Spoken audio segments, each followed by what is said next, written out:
we read a lot about already.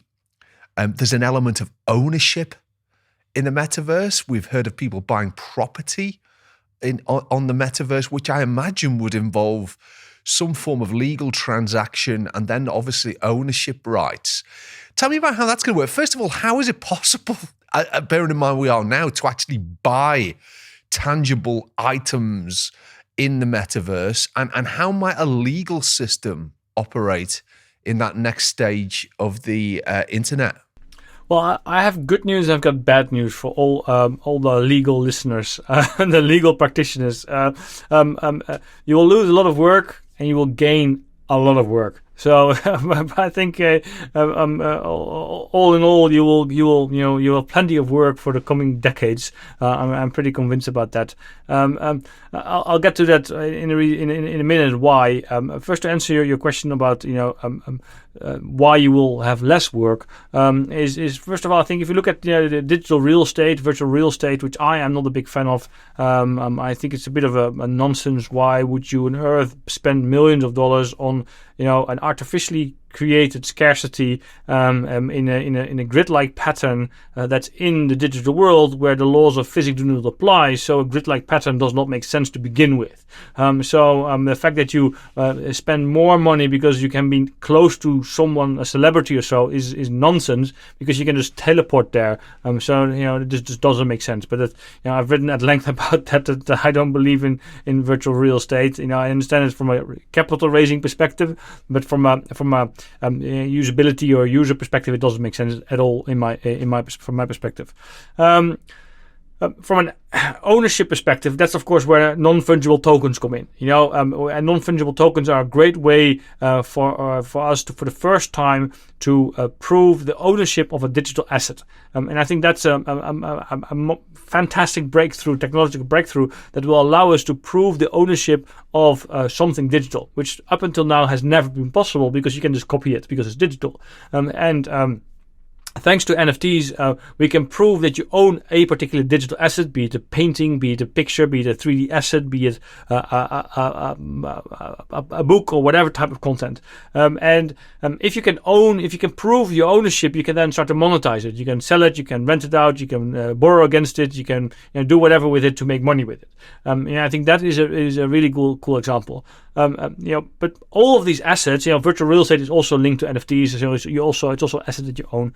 But all of these are linked using smart contracts on the blockchain. And once we talk about smart contracts, of course, that's where the legal profession will lose their jobs, because these are we don't need legal professionals to when it comes to smart contracts. And to a little bit, because it might be useful to have the legal terms that you agree upon between different parties finalized, but then they will be put into a blockchain, and they will be they will be put into a smart contract, put on the blockchain, and then they will execute automatically whenever the conditions are there.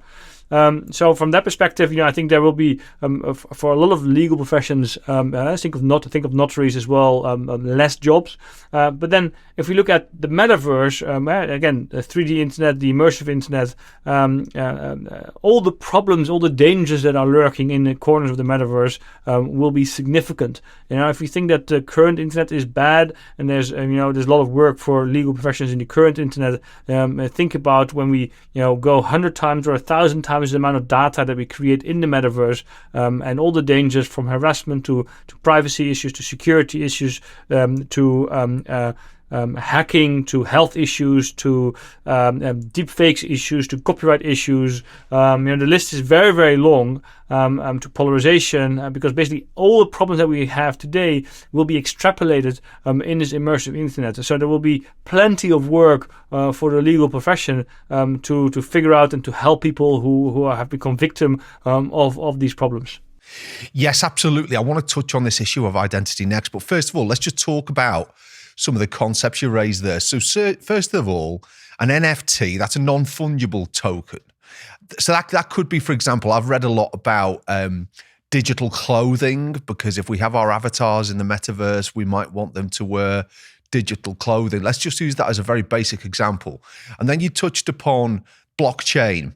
and smart contracts. So first of all, let me tell you how I understand what you're saying. If I was to be selling a batch of digital clothing in the metaverse to a metaverse retailer who would then sell these to metaverse consumers, rather than me do that transaction via email and some form of bank transfer, blockchain provides the platform for that transaction to take place through cryptocurrency. Is that right? Yeah, that's correct. So this is like what I call e-commerce or immersive commerce, and I think e-commerce will vastly surpass e-commerce. What you said is correct. If you want to, our avatars are born naked, so to say, so then we need to dress them. And don't forget that digital fashion is a multi-billion-dollar industry already, because for Generation Z and Generation Alpha, or maybe I should say Generation AI, their digital identity is as important or more important than their physical identity.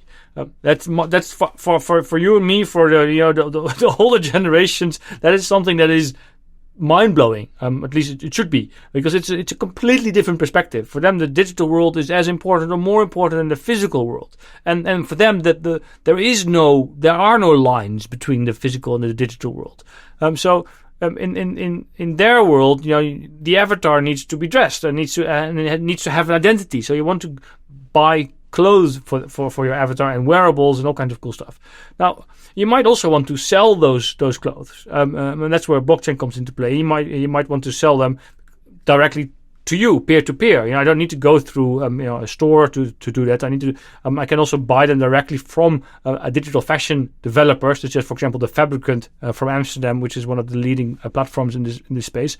But the cool thing is that all these fashion items are NFTs, as long as you are at least in a decentralized platform. You can also have, for example, a platform like Roblox or like Fortnite, where you can also buy digital fashion, and then they are not NFTs because these platforms are centralized, so there's no need for an NFT.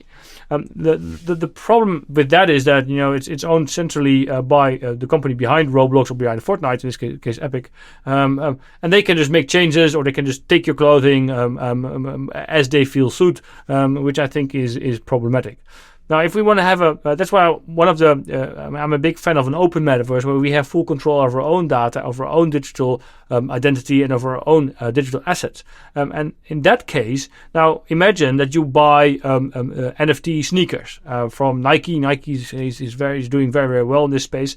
And imagine that you use those sneakers in an online game, for example, a decentralized version of Fortnite, and you are in a famous fight there, and you win, and your sneakers get digital scratch marks on the shoes, and therefore these digital Nikes with scratch marks, which can be linked to that fight, because always on the blockchain, so everything, there's full provenance of what's happening.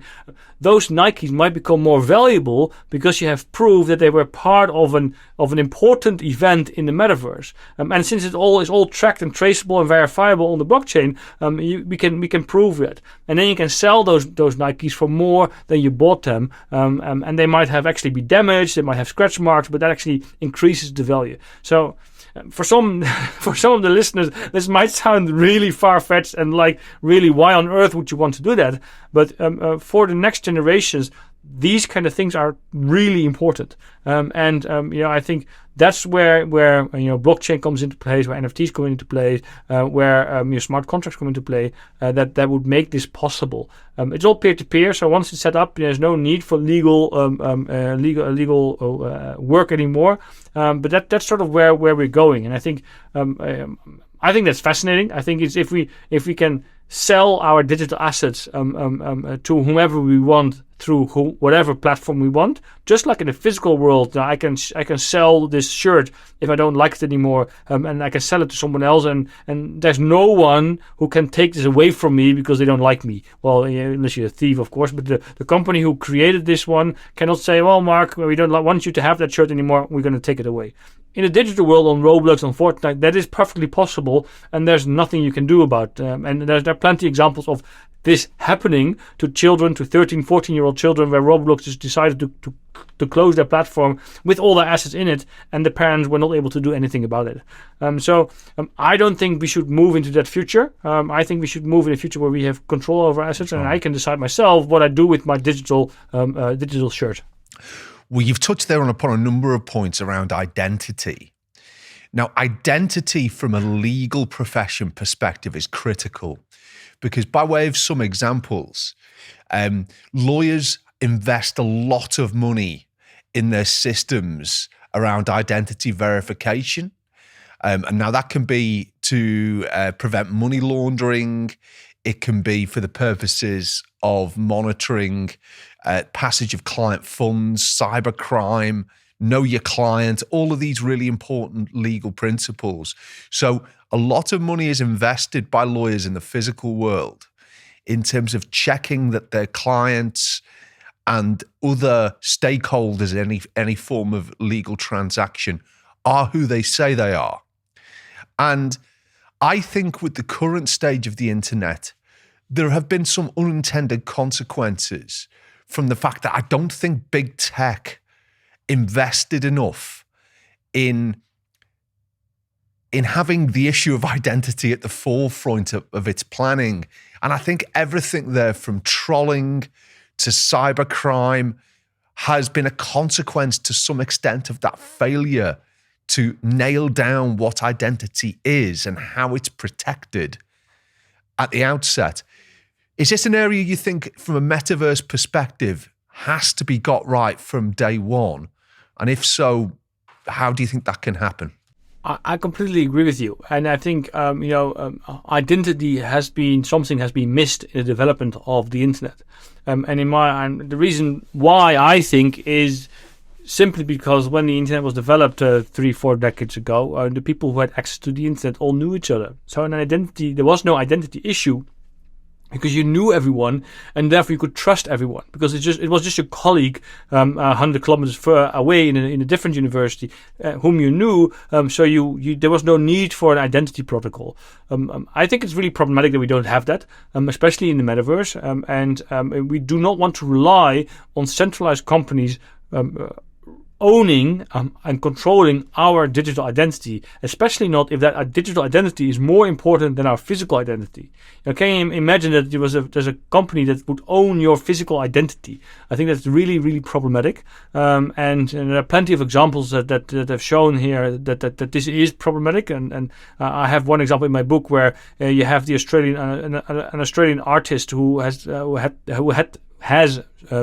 handle or the username Metaverse on Instagram, and a couple of days after Mark Zuckerberg announced Meta, her entire identity on Instagram, with all her work, all her artwork, everything in it, was deleted, and she could not get it back. She tried for 3 weeks to get verified, to get it back, and only when she reached out to, I think, the New York Times reached out to Meta and said, "Oh, we're so sorry, it happened by accident." We all know that that's nonsense. Yes. You know, we all know that it's bullshit. And I think I think that is really, really problematic. We should not want to live in a society where one person can have that much power. Now, to avoid that, we need a self-sovereign identity, and a self-sovereign identity is where we have full control over our identity, and that would also work in the physical world. So, self-sovereign identity, it works with blockchain, with zero-knowledge proofs, where you can prove a certain fact without revealing that fact. If you want to go to a bar and you have to prove that you're over 18 years older, you do not have to give your date of birth. You just have to give a proof that you're older than yes or no than 18, and just that proof is sufficient. And then you don't have to give away any data. That is really, really important in the metaverse for multiple reasons, and I'll give you one reason in particular. Because in the metaverse, it becomes a lot more easy to be someone else. Especially with all the hype around generative AI, I can clone my voice now, my own voice, in 3 seconds. I'm building a digital twin of myself, which eventually should look like me, move like me, sound like me, talk like me, and basically be me in the digital world. I'm trying to do that. It's very difficult at the moment still, but technology is improving.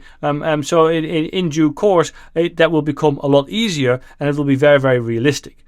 Now, if I can do that, you can do it too, Simon. You can, my images are online, my videos are online, my voice is online. So you've got all the data, all the assets to be me in the metaverse. And if you look like me and you talk like me and you move like me, people will think that you are me, because we are gullible, we're lazy, easily convinced. And then you can be me in the metaverse. Now, if that happened to me, this gets confusing really quickly. If this happens to me, that would be annoying, but not a world problem. But if it happens to a CEO of a public company or a president or prime minister of a country, this is a lot more problematic.